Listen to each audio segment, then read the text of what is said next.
Todos os dias, a Rússia envia centenas, se não milhares, de seus soldados para a guerra na Ucrânia, moedor de carne. Esses soldados são triturados, cuspidos. Em muitos casos, nunca sairão do campo de batalha, onde os drones, artilharias e minas da Ucrânia os destroem em pedaços. Para outra nação atacante em guerra, isso seria sinal de fracasso estratégico catastrófico. Mas para a Rússia, tudo faz parte do plano do Kremlin. Perdas catastróficas russas foram reveladas. Mas o Kremlin ainda afirma que a guerra na Ucrânia está seguindo conforme o planejado. No dia 14 de outubro, a Euromaidan Press publicou um artigo no qual revelou números fornecidos pelo Ministério da Defesa do Reino Unido, ou Ministério da Defesa. Os números não refletem bem o plano de batalha da Rússia na Ucrânia. De acordo com o Ministério da Defesa, a Rússia já sofreu impressionantes 332 mil baixas, até agora em 2025. Esses números vão até 12 de outubro, segundo o Ministério da Defesa. Podemos considerar outubro como meio mês. Esse número indica que a Rússia perde quase 35 mil soldados por mês na guerra da Ucrânia. E a situação piora. Esses 332 mil se somam às perdas da Rússia antes de 2025, elevando o total de baixas russas para 1,118 milhão. Desde que Vladimir Putin lançou sua invasão em grande escala em fevereiro de 2022. Os dados do Ministério da Defesa são semelhantes aos do Ministério das Finanças da Ucrânia, que tem uma estimativa um pouco maior. Ele estima cerca de 1,125 milhão. Embora 7 mil soldados a mais, ou a menos, pareça pouco para discutir. Porém, 7 mil equivale ao tamanho das Forças Armadas da Estônia, que, segundo o Global Firepower, tem 7.700 militares ativos, mas isso não é nada para o Kremlin. 7 mil soldados mortos ou feridos é apenas mais uma semana para a Rússia, como você verá. A lição é simples. A Rússia não perde só soldados, mas exércitos inteiros. Qualquer outra nação invasora que visse 11 milhões de seus soldados morrerem pela causa, com 332 mil dessas baixas em cerca de 3/4 de um ano, já teria desistido até agora. No mínimo, teria proposto cessar-fogo ou um plano B, mas não a Rússia. Essa alta taxa de baixas faz parte do plano, longe de ser uma tragédia nacional. Voltemos aos números do Ministério da Defesa. O Ministério da Defesa divulga no X os números diários de baixas da Rússia dos últimos meses. Ele nota que a Rússia perdeu em média 950 soldados por dia em setembro, um aumento moderado em relação a agosto. Curiosamente, isso é bom para a Rússia. Setembro de 2025 teve a segunda menor taxa de baixas do país desde abril de 2024, segundo o Ministério da Defesa, sendo que agosto de 2025 apresentou a menor. Segundo a Euromaidan Press, setembro e agosto tiveram grandes quedas comparado à primavera de 2025. Em março e abril, a Rússia enfrentou cerca de 1.300 baixas diárias, segundo o veículo. Em abril, a Rússia perdeu 36 mil soldados. Em setembro, houve queda de 27% em relação ao pico de 2025. Mas as boas notícias não duraram para a Rússia. O aumento visto em setembro seguiu em outubro. A taxa de baixas da Rússia em outubro de 2025 aumentou continuamente, superando 1.000 por dia, do dia 5 de outubro até 12 de outubro, segundo relatórios do Ministério da Defesa. Então, parece que a Rússia está voltando a sofrer perdas mais pesadas à medida que nos aproximamos do final de 2025. E quando dizemos mais pesadas, é realmente isso que queremos dizer. Mais soldados russos estão morrendo do que nunca. O número de baixas não mostra toda a dimensão das perdas da Rússia, pois o termo inclui mortos, feridos, capturados e todos retirados da guerra. Para entender a situação das forças russas, é preciso analisar a proporção de mortos e feridos no exército. Primeiro, um pouco de contexto. Na Segunda Guerra Mundial, a proporção de mortos para feridos variava conforme o país e as batalhas. O Instituto DePay diz que, para o exército soviético, a batalha devastadora contra os nazistas em Kursk levou a esse resultado. Na primeira semana da batalha, houve 229 feridos por morte. Na semana seguinte, a proporção melhorou para 268 feridos por morte. Outras proporções são semelhantes ou superiores. O Reino Unido, por exemplo, variou de 167 para 1 a 459 para 1. Quando lutava nas Ardenas, os Estados Unidos tendiam a manter cerca de 5 feridos para cada morte. Lembre-se de que a Segunda Guerra Mundial foi um dos conflitos mais brutais da história.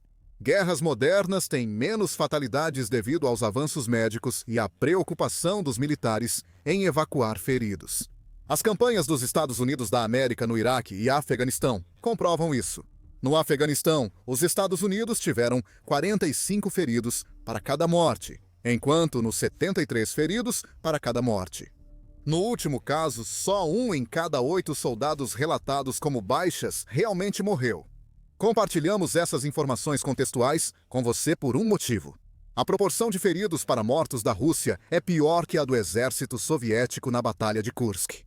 Em 13 de outubro, o político divulgou o relatório conjunto da Media Zona e British Broadcasting Corporation. O relatório confirmou as perdas russas nos primeiros 8 meses de 2025 e trouxe uma conclusão notável. Por falta de sistema eficiente de evacuação no campo de batalha, há só 13 feridos para cada morto.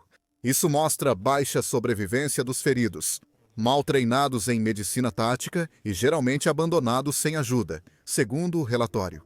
Isso coloca as baixas russas em outra perspectiva. Se o país perde cerca de 1.000 soldados por dia em outubro, quase metade são mortes. Esses são soldados que nunca mais poderão voltar a lutar outro dia por Putin, o que significa que eles precisam ser substituídos obrigatoriamente. A Rússia não está apenas perdendo soldados por ferimentos, está vendo seus soldados morrerem no campo de batalha, literalmente. Sem plano real de evacuação, o Kremlin sacrifica a vida dos soldados. Quantos poderiam ter sido salvos se a Rússia estivesse lutando algo parecido com uma guerra moderna? A proporção de feridos para mortos da Rússia é pior do que a da Batalha de Kursk na Segunda Guerra Mundial, que ainda é considerada a maior batalha da história das guerras. Talvez essa batalha mostre por que tudo isso faz parte do plano da Rússia. Por mais devastadora que tenha sido a Batalha de Kursk para a União Soviética, ela ainda conseguiu vencer a luta. Ela impediu que a Alemanha lançasse grandes ofensivas planejadas na frente oriental. Para muitos, a batalha foi o ponto de virada da guerra. Agora, a Rússia enfrenta uma proporção de feridos para mortos pior que naquela batalha. Isso pode ser porque a Rússia acredita que vencerá na Ucrânia apenas pelo grande número de soldados. Mas falaremos mais sobre isso mais tarde no vídeo. Por enquanto, parece que as coisas estão ficando ainda piores para a Rússia em relação às baixas. Em 14 de outubro, a United 24 informou que a Ucrânia registrou 190 combates com tropas russas em toda a linha de frente no mesmo dia. Esses confrontos acabaram mal para a Rússia. A Ucrânia informou que o exército russo perdeu 1.200 soldados em um dia, além de 5 tanques, 29 sistemas de artilharia, 145 veículos e 390 drones. Segundo o portal, a Ucrânia também atacou a Rússia, focando em postos de comando e equipamentos russos. Nas últimas 24 horas, as forças de defesa, aviação, forças de mísseis e artilharia atingiram 7 áreas de concentração de pessoal e equipamentos, 3 postos de comando e 2 peças de artilharia dos invasores russos, segundo um relatório do Estado-Maior. Assim, a Ucrânia não só causa grandes baixas à Rússia, mas também atinge infraestruturas essenciais para futuros ataques russos. A lógica é simples. Cada posto de comando destruído torna futuros ataques russos menos organizados. Ataques desorganizados inevitavelmente resultam em mais baixas russas. Talvez você tenha notado algo mais aqui. Segundo o Ministério da Defesa, compartilhamos que a Rússia perdia 1.000 soldados por dia em outubro. Em 14 de outubro, a Rússia perdeu mais de 200 em um só dia. Isso indica que os números ruins do mês devem piorar para a Rússia, distante da ideia de uma lição aprendida após tantas baixas. No final do verão e início do outono, as baixas ficaram abaixo de 1.000 por dia. Em agosto e setembro, parecia surgir uma tendência de queda. Já em meados de outubro, a Rússia envia mais de 1.000 soldados por dia para o conflito, evidenciando a falta de uma estratégia alternativa para vencer na Ucrânia. Mas esse é o ponto. A Rússia não tem um plano B, porque acredita que o plano A está funcionando como deveria.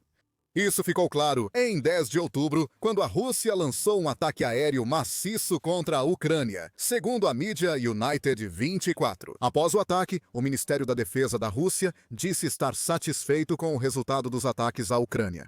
Disse que todos os alvos desejados foram destruídos, o que pode ser verdade. No entanto, em 10 de outubro, a Rússia perdeu novamente mais de 1.000 soldados. A RBC Ucrânia informa que, segundo o relatório militar de 11 de outubro, a Rússia perdeu 1.060 soldados no dia anterior, no dia em que o Ministério da Defesa russo se elogiava pelos ataques. A Rússia nem se importa se o resto do mundo está prestando atenção à sua enorme taxa de baixas. Ela está satisfeita com seus ataques aéreos e ignora o grande número de baixas do país. Especificamente porque o que está acontecendo em terra está indo conforme o planejado. Putin já fez esse tipo de afirmação antes. Em janeiro de 2023, após o fracasso da Operação Militar Especial, a Rússia ficou presa em uma guerra de atrito. Putin disse que o que o mundo via na Ucrânia era o que a Rússia queria mostrar. Segundo ele, a dinâmica era positiva. Tudo ocorre conforme o plano do Ministério da Defesa e do Estado-Maior. Espero que nossos combatentes nos surpreendam mais vezes com seus resultados. Neste ponto da guerra, a Rússia parecia ter atingido a marca de 10.000 baixas e estava se aproximando muito de 150.000 soldados perdidos. Em março, esse número já havia sido superado e desde então foram somados cerca de 1 milhão. Esse sempre foi o plano de Putin. Quando o Kremlin afirma que a guerra na Ucrânia segue o planejado, não mente. A Rússia incorporou a morte em massa de seus soldados à sua estratégia, em vez de usar o assalto combinado mais moderno, que teria causado menos baixas. De acordo com o plano, isso pode parecer estranho para qualquer outro país que não estaria disposto a sacrificar vários exércitos de soldados por um único objetivo. Para a Rússia, isso faz parte do caminho, pois o desgaste de ambos os lados sempre foi o método russo. Isso segue o interesse nacional, que afirma isso. O que está acontecendo na Ucrânia se alinha de perto com a forma como a Rússia usou suas forças em muitos conflitos do passado. A maneira russa de fazer guerra, por assim dizer, utiliza como arma seus historicamente enormes números de tropas disponíveis para alcançar sucesso no campo de batalha, disse o veículo em abril passado. Foi exatamente isso que vimos na Ucrânia, pelo menos em terra. A Rússia adotou uma estratégia em que repõe suas forças incessantemente, enquanto a Ucrânia as reduz. O mesmo vale para o equipamento russo. O que importa para o Kremlin não é que seus soldados e equipamentos estejam sendo destruídos na Ucrânia. Essa é uma consequência esperada da abordagem russa à guerra. O importante é que esses soldados e equipamentos fazem a Ucrânia gastar munição e perder pessoas.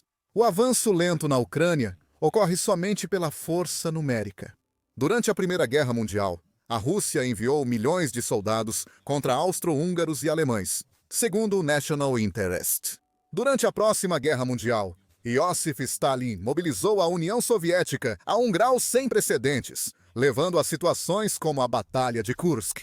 A Rússia teria perdido 80.000 soldados, enquanto a Alemanha teve 20.000 baixas nessa batalha.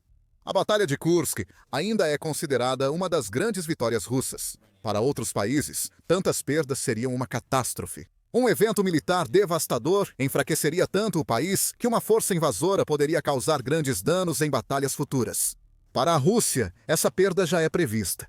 E a Ucrânia prova que a Rússia adota a mesma abordagem de desgaste quando está no ataque, assim como faz quando está na defesa. Em junho, David Blair, do The Telegraph, escreveu sobre a postura da Rússia na Ucrânia até então. O artigo dele trazia um gráfico interessante. Na época, estimava-se que 250.000 soldados russos morreram entre 950.000 baixas. Esses números foram registrados após 3 anos de guerra. O gráfico mostra que 58.220 soldados americanos morreram na Guerra do Vietnã em 8 anos, evidenciando como a ofensiva terrestre da Rússia já era ultrapassada há mais de meio século. Esses números sugerem Putin jogando todo o seu exército invasor em uma fornalha. Depois reuniu outro e repetiu o processo várias vezes. Escreveu Blair em junho, e ele está certo. Foi exatamente o que a Rússia fez. Blair, assim como o artigo da National Interest, afirma que Putin culpa a história da Rússia, não as formas modernas de guerra. Ele afirma que a referência do presidente russo sobre a guerra não parece vir de conflitos após 1945. Putin está focado na história da Grande Guerra Patriótica, quando a União Soviética lutou contra a invasão de Hitler entre 1941 e 1945. Parece que a Segunda Guerra Mundial é o modelo para a abordagem da Rússia em relação à Ucrânia. Isso, somado ao desprezo de Putin pelas perdas de soldados, explica por que os dados do Ministério da Defesa, segundo a Rússia, fazem parte do plano. É apenas um plano que não faz sentido para nenhum exército moderno, porque os exércitos não são mais feitos para lutar da maneira que a Rússia está lutando. Isso não é só no nível estratégico também. Os exércitos ocidentais não tratam seus soldados com a indiferença fria que Putin e o Kremlin mostram às tropas russas. Putin aceita o sofrimento, não se importa. A Rússia enfrenta mais baixas do que em quase qualquer guerra desde o fim da Segunda Guerra Mundial. A pergunta que precisa ser feita é: por quê? Parte da resposta para o motivo de tudo estar indo conforme o planejado, do ponto de vista russo, é que as forças de Putin estão avançando. Não são avanços impressionantes, de forma alguma, porém, eles existem. No dia 8 de outubro, a Reuters informou que Putin afirma que a Rússia conseguiu capturar cerca de 1.930 milhas quadradas da Ucrânia em 2025 até agora. Se Putin estiver dizendo a verdade, o que já é uma grande suposição, isso seria cerca de 1% da Ucrânia, levando a Rússia a controlar quase 20% do país, segundo a Reuters. Na mente de Putin, controlar 1/5 do país é uma prova de que seu plano está funcionando. Não importa que a grande maioria dessas conquistas tenha ocorrido nas primeiras semanas da guerra, quando a Rússia capturou bastante território antes de a Ucrânia revidar.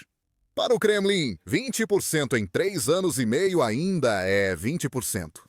É a prova de que o preço pago com o sangue dos soldados russos, embora alto, vale a pena ser pago. No entanto, há outro motivo pelo qual Putin está tão disposto a continuar com o plano russo. Neste momento, Putin pode não estar tentando capturar toda a Ucrânia. Em vez disso, ele só quer que a Rússia capture território suficiente. Assim, Putin terá vantagem em futuras negociações de paz. Putin vem adiando as negociações de paz desde o início de 2025 e faz isso por um motivo. Em 16 de agosto, após a reunião de Putin com Trump no Alasca, o Guardian revelou que Putin exigiu o controle russo sobre Luhansk e Donetsk. Putin afirmou que, para um cessar-fogo na Ucrânia, as linhas de frente precisariam ser congeladas, indicando que essas duas regiões são seu real interesse. E é por Luhansk e Donetsk que a Rússia ainda está sacrificando suas tropas. Tudo segue como planejado para a Rússia, que avança lentamente nessas duas regiões. Cada milha quadrada conquistada, mesmo lentamente, aumenta a influência de Putin.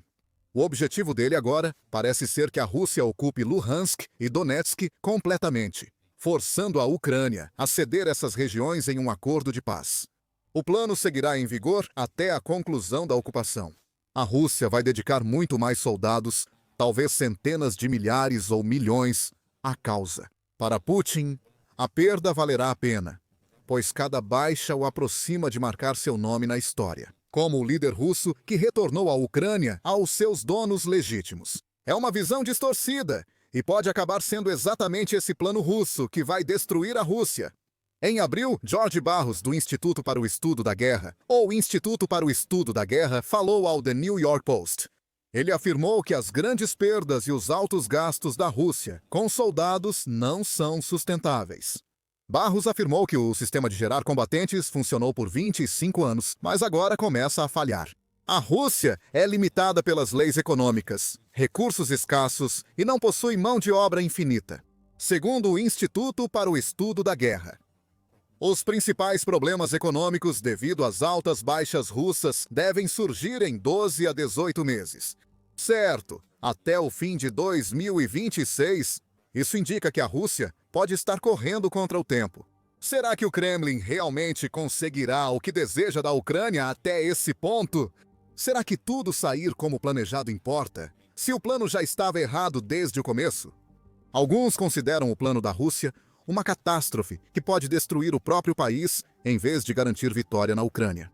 Com dezenas de soldados mortos Em uma economia à beira do colapso, a guerra de Putin está destruindo a Rússia. E isso está apenas começando. Saiba mais em nosso vídeo e lembre-se de se inscrever no The Military Show para mais informações sobre a terrível taxa de baixas da Rússia na Ucrânia. E obrigado, como sempre, por assistir.